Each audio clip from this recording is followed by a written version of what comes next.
On the morning of April 12, 2018, in Knightdale, North Carolina, a mother called 911 reporting that her son, 42-year-old Stephen Pladle, called and confessed to her that he killed his 7-month-old baby.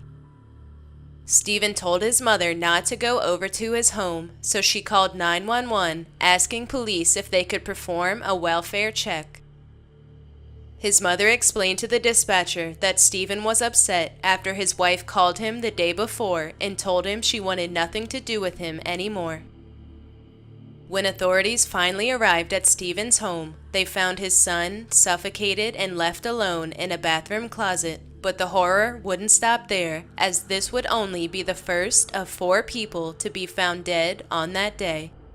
Not only did Stephen confess to killing his baby, but after doing so, he drove to his wife's home 500 miles away, then shot and killed her and her adoptive father. 911, address to the emergency. Yes.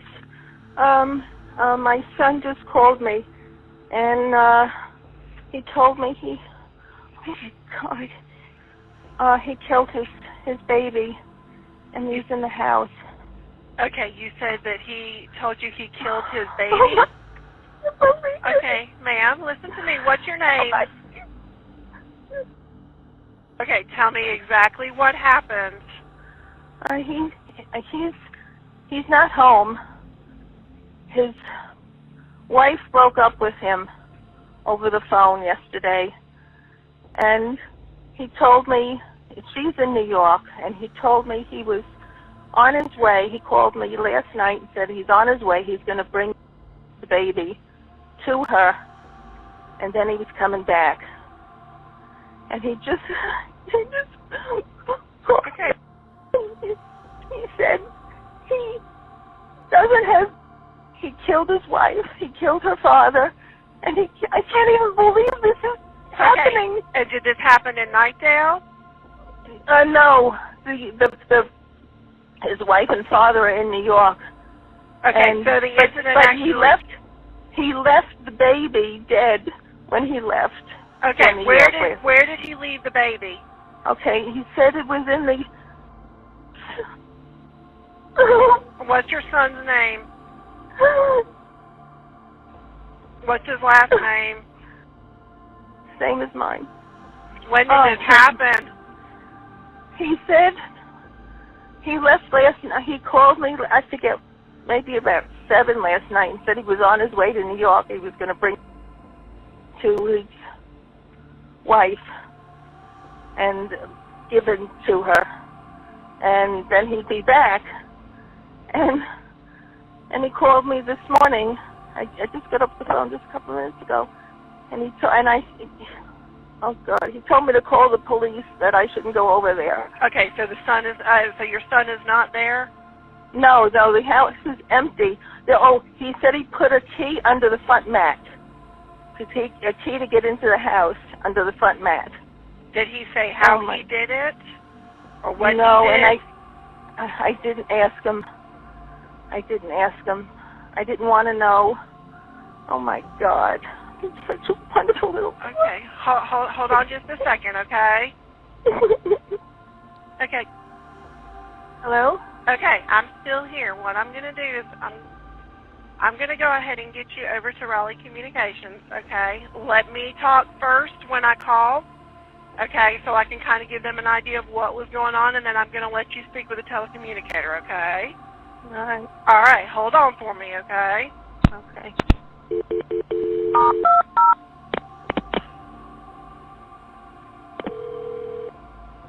Are you still with me? I'm here. Hey, this is over in Cary. I have a lady wanting to report a possible homicide. All right. And she states that she got a call from her son. Was it this morning? Yes. This morning, stating that his wife had split up with him, and she was in New York, and that he killed left him upstairs at the residence. Just a moment, okay? So I'm still here, okay? Okay, okay. Do you know if he's still at home? No, he's not. He's not? Okay. Okay, Raleigh, I'm going to disconnect. Okay, thank you, Carrie. Uh-huh. After killing his son, wife, and her adoptive father, Stephen turned the gun on himself in Dover, New York, his body being found in his van and later connected to the triple homicide. Although this seemed like another strained relationship that resulted in 3 horrible murders, there was a lot more to Stephen and Katie's marriage, as Katie was not only his wife, but also his daughter. To unravel the twisted tale, we can begin back when Katie's biological parents, Stephen and his now ex-wife Alyssa, met in 1995 when he was 20 and Alyssa 15, where they then had Katie in 1998. However, they decided to put Katie up for adoption as they felt they were too young and not financially stable enough to raise a child. At 8 months old, Katie was adopted and moved to New York to live with Anthony and Kelly Fusco, where she was raised for the next 17 years. Then in early 2016, now 18 years old, Katie grew curious about her biological family, so she began messaging with her biological parents, Alyssa, now 37, and Stephen, now 42, who had since had 2 other daughters. Then in August of 2016, Katie decided instead of following her plans to enroll in college, she would move to Henrico, Virginia to reunite and live with her biological parents. By that time, Alyssa and Stephen had begun sleeping in separate beds, as Alyssa claimed they had been having marital problems after suffering years of emotional and verbal abuse by her husband. Around 6 weeks after Katie moved into the home, Stephen began sleeping on the floor in her bedroom, which immediately concerned Alyssa, so after he did it again the next night, she confronted him, but he told her it was none of her business and stormed out of the house. Soon after that, and unbeknownst to Alyssa, Stephen and Katie began their sexual relationship. Around the same time, Alyssa finally filed for divorce from Stephen and moved out of the home, agreeing to share equal custody of their 2 other daughters. Alyssa would not find out the extent of Stephen and Katie's relationship until 5 months later in May of 2017, when she learned Katie was pregnant with Stephen's baby. She promptly called and reported them to the police, where Henrico County police officers interviewed Stephen and Alyssa's 2 other children, but no arrests were made at that point. Then in June of 2017, in the midst of a police investigation, Katie and Stephen moved to Knightdale, North Carolina and got married, lying when filling out their application, saying they were not related, which allowed them to be married legally. The wedding was complete with guests, including both Stephen's parents and Katie's adoptive parents, who reportedly said there was, quote, nothing they could do except support Katie, end quote. In September, 3 months after their wedding, the couple had their baby, but the happiness soon turned to hardship when in January of 2018, Stephen and Katie were finally arrested and charged with incest and adultery. They were later released on bond in order to have no contact, so Katie moved back to New York with her adoptive parents, and Stephen's mother gained custody of their son. Then, in April of 2018, Katie decided to finally end her relationship with Stephen, and despite the no-contact order, she called him to break up with him. On April 11th, Stephen, upset and frustrated, drove to his mom's house and picked up his baby, telling his mother he and the baby were going to Skype with Katie that evening. However, shortly before midnight, and despite knowing this would violate the terms of his bond, Stephen told his mother he was now taking the baby to see Katie. Instead, he brought the baby back to his house, where he later suffocated him and left his body in the closet. Then Stephen drove over 500 miles throughout the night to Katie's home in New York and waited outside until he saw her leave in a car with her adoptive father, heading to her grandmother's house about an hour away. Stephen followed the pair, and at one point, while stopped at a stop sign, he pulled his van next to Katie's father's truck, then shot and killed both her and her adoptive father. After that is when he called his mother to confess what he had done before driving to Dover, New York, and turning the gun on himself, resulting in a triple murder-suicide that spanned across 3 states. The relationship between Stephen and Katie can be attributed to the term called genetic sexual attraction, which can occur when a person has been separated from a biological family member from a young age and upon meeting them again becomes sexually attracted to them. According to psychologists, the theory is that, quote, close relatives due to similar genetic makeup may be genetically predisposed towards the same interests and have a highly compatible personality. This makes relatives who meet later in life more likely to find each other attractive than would 2 random people, end quote. 20-year-old Katie loved all animals but had a special fondness for rescuing stray cats. She was an aspiring artist known at her high school for drawing comic strips and was a self-employed freelance artist. She planned to attend college and use her talents and passions to pursue a career in digital advertising, but her life was taken before she could spread her creativity with the world. Her family is deeply hurt by the unexpected and tragic losses, still trying to find ways to cope after Stephen's actions shattered the lives of so many.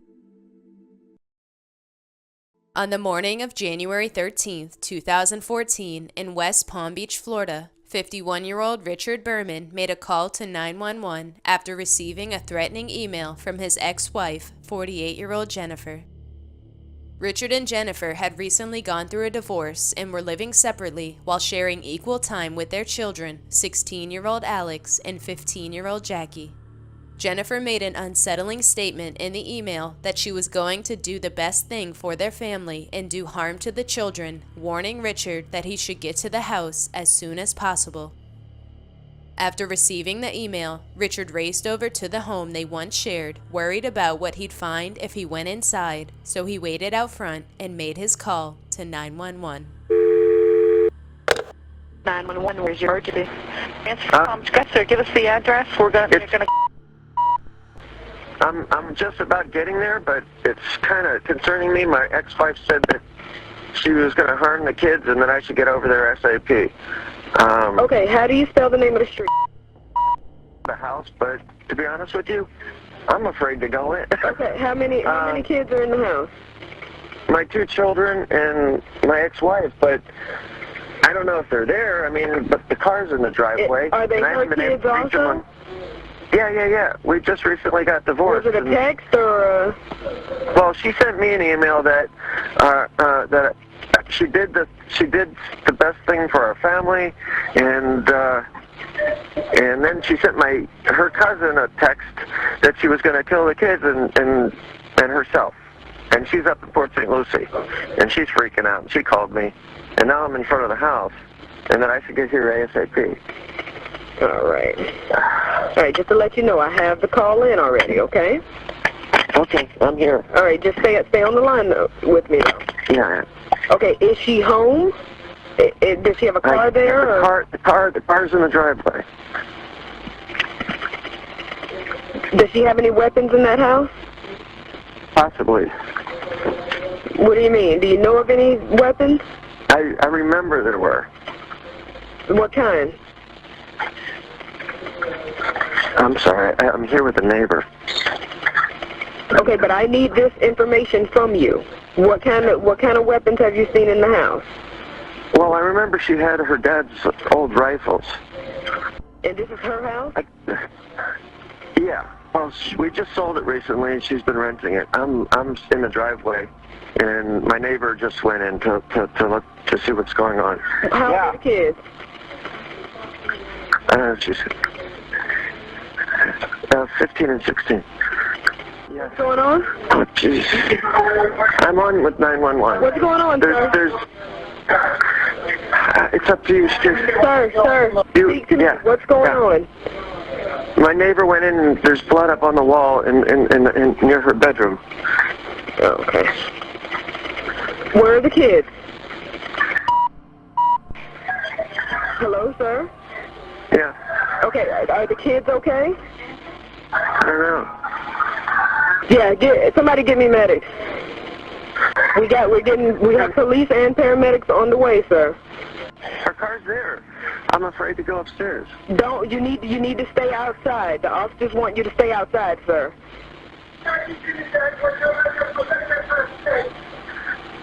We need your neighbor outside too. We need everybody outside. I can't talk right now. I know. I need you to be calm. Did she say anything else? Did she see your daughter? She said they're both upstairs in she thinks they are. She thinks they are what? Upstairs in the bed. Yeah, I'm sorry. Sir, that's okay. Can I speak to the neighbor? Hi, what did you say? Well, there's all this blood upstairs. The police are here right now, and I went up and it looked like... I think the girl's up in bed with her, but once I got up and I saw what was up there, I had to run back downstairs, and he told me to come outside. The 2 police just went in the front door. All right, the police are there? Yes, ma'am. All right, thank you, ma'am. Okay, do you want me to hang up the phone now? Yes, you can hang up now. When investigators entered the home, they found a handwritten note on a glass table, one of the lines reading, quote, "I'm so sorry to those that are hurting because they loved us," end quote. As they made their way throughout the home, investigators also noticed there were 2 empty bottles of wine on the kitchen counter. The first body found was 16-year-old Alex, curled in a fetal position on his bed with a gunshot wound to the back of his head. Upstairs, they found Jennifer in her bed with a Winchester Model 94 rifle between her legs and resting on her chest with a bullet wound to the head. Next to her was her daughter Jackie, who was also curled in a fetal position with a bullet wound on the left side of her head. Investigators said it appeared that she had shot both of the children in the head while they slept before turning the gun on herself. The double murder-suicide came as a shock to the entire community, leaving everyone wondering what would drive a mother to commit such an act. Despite what friends and family knew Jennifer was going through at the time, they said they didn't see something like this ever happening. Jennifer and Richard first filed for divorce in 2008 after 16 years of marriage, but it was never finalized. Then the couple filed again in 2012, but again they reconciled and continued living together for a short time. Then, in December of 2013, a month before the incident, the pair eventually decided to finalize the divorce and separate. Richard moved out while Jennifer and the kids continued to live in the home, but were preparing to move out in February after the home had been sold. The family had lived lush for years, as Richard's a prominent realtor in multi-million-dollar homes, but after the divorce, Jennifer struggled to make ends meet. In May of 2013, court documents show that Jennifer filed for temporary alimony and child support, saying Richard had been refusing to purchase things like toilet paper and groceries. Documents also show that Jennifer had asked the judge to kick Richard out of the house, claiming there was extreme emotional abuse. Despite his job, Richard was also struggling with money due to the housing crash, listing his monthly expenses on divorce papers at $4,700, but an income of $2,888. A friend of his stated that Richard was being painted as a terrible father who did not care about his children, which his friend said was far from the truth. Court records show he laid no claim to the family's home, paid for the lease on his wife's car, and paid $600 a month in child support. Still, Jennifer was working 12-hour overnight shifts as a nurse for an elderly man, and even had to sell her late father's watch just to try to make ends meet. This, while also dealing with the divorce, moving, and the death of her mother a few months earlier, had quickly overwhelmed the mother of 2. Her family says they do not believe Jennifer committed the act out of revenge, but that she honestly thought she was doing the right thing for her and the children. 16-year-old Alex and 15-year-old Jackie were both extremely talented musicians who attended the prestigious Dreyfus School of the Arts, where Alex played cello and Jackie violin. Their father often looks back on the videos he took of them playing, cherishing the time he spent with them traveling to their musical events. He visits Dreyfus often and volunteers his time helping at concerts, something that he believes helps him to cope. He said he's donated his children's instruments to other students so their legacy will live on and to help the other kids who have so much talent and opportunity to move forward. On February 8, 2019, in Bridgeton, New Jersey, 24-year-old Nakira Griner called 911 saying that she had just been attacked by a stranger and that her 2-year-old son Daniel was abducted. The 911 dispatcher initially struggled to understand what she was saying as she was sobbing throughout the call. Nakira claimed she was attacked on Atlantic Street while walking to Walgreens with her son in a stroller and her younger son strapped to her chest. She said her assailant kicked her and she fell to the ground as the attacker continued to kick her in the head and right side, and when she was finally able to look up, the stroller, along with Daniel, was gone. 911, where's emergency? Hello? Hello? Can you tell me where you're at? Hello? Can you hear me? Hi, this is 911. What's going on there? What's the address? Are you at a house? Are you in the street? What? You're hiding? Okay. Are you in a house or are you on the street? You're on the street? All right. Are you at a corner, like an intersection? Okay. All right. Don't move where you're at. Okay. Who are you hiding from? All right. What's your name? I need you to listen, ma'am. Ma'am, I need you to try to slow down, okay? What is your name?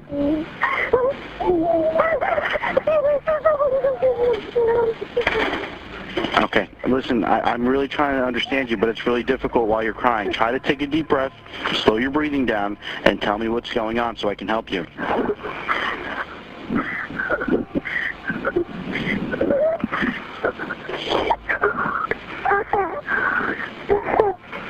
Do you know where you're at all? What? You're walking to the store? What's the name of the store? Walgreens? And what happened to you? Alright, listen, don't hang up the phone, okay? I'm gonna get the police on the phone. Don't hang up. Bridgeton Police. It's County. I have a female on the line. It was originally a 911 hang-up. I called it back, and it's a female that's crying. Said that she's hiding. Her GPS put her at South Giles and New Street, near that intersection there. Ma'am, are you still on the line? It sounds like she disconnected again. She is having some sort of emergency, but I can't understand what she was saying through the crying. She said something about her baby and that she was walking towards Walgreens when it happened. All right. Out there. Thank you so much. All right, bye. Bye. All right. Do you know where you're at right now? Can you describe what you see around you? Yes, I was running. Who are you running from? The one person right here. All right. Where are you right now? What do you see around you? Do you see a house number? I'm in Bridgeton. You're in where? I'm in the Bridgeton. The bushes of where? Are you on Giles Street? Do you know? I'm gonna call 911 back so I can get a better location on you. All right, do me a favor, call 911 right back. 911 emergency. The phone, okay. Are you injured? You need an ambulance? My side hurts. Were you jumped? I think it puts me on the ground. Alright. Is your child injured too, or no? Be alone in my baby. He's crying. Okay. Your baby's injured as well? I fell on top of him. You fell on top of him? How old is he? I'm holding. How old is he? Up here. Up here. Do you see the police? Yes. Okay, we're going to start an ambulance over there as well, okay? And how old is your son? 8 months? Is he conscious?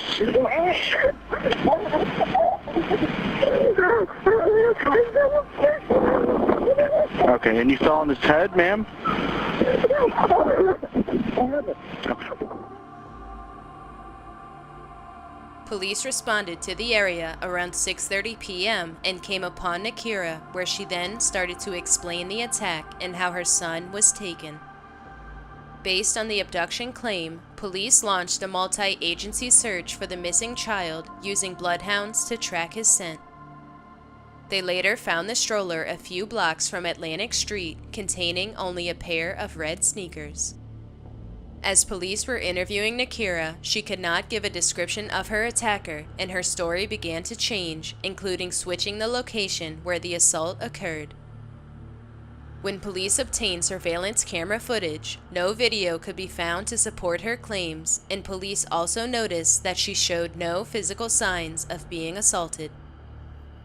When Nakira was asked to take a polygraph test, she initially declined. However, after speaking with her husband, she agreed to take the test, but subsequently failed it. Then, about 9 hours after Daniel was reported missing, the case turned from an abduction to a homicide investigation. While police were searching the Griner home, they discovered burnt human remains in trash bags buried under the shed in the backyard.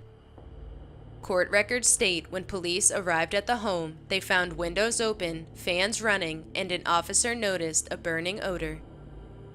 The report also states that police found a large pink handbag that contained dismembered and burned remains of a child.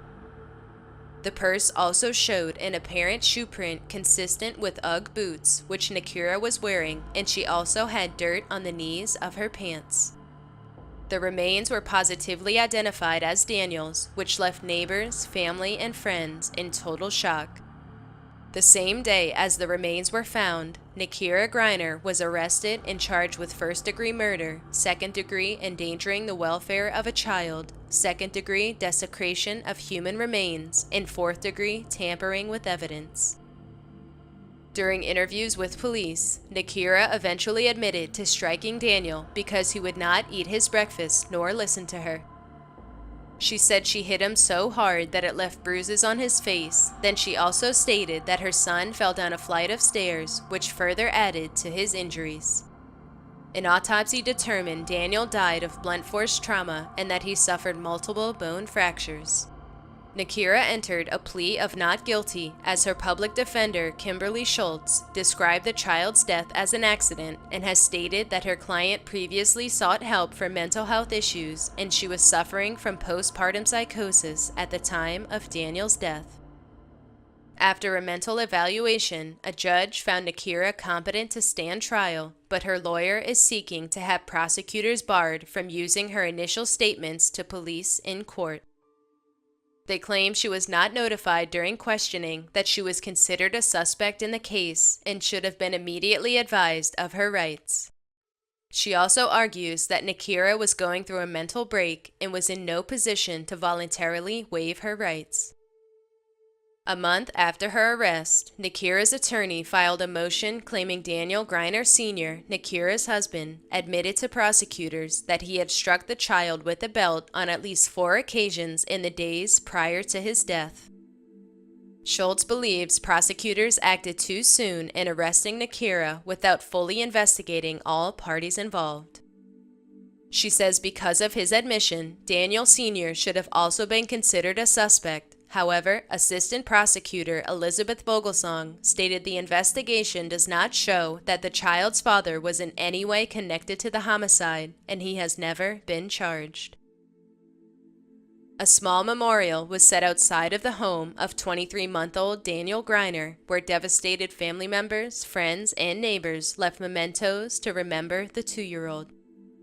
Daniel's obituary states, quote, "He was an enthusiastic and happy kid, always running around with a big smile on his face. He is loved very much by all of his family. Daniel loved playing with toys, chasing mom and dad around the house, eating Cheetos, and watching Shrek. He was full of life and full of love. A parent could not have asked for a better son. Daniel will be deeply missed by all of those who loved him," end quote. Nakira Greiner was initially in the Cumberland County Jail, but has since been moved to Cape May County Jail as her trial continues.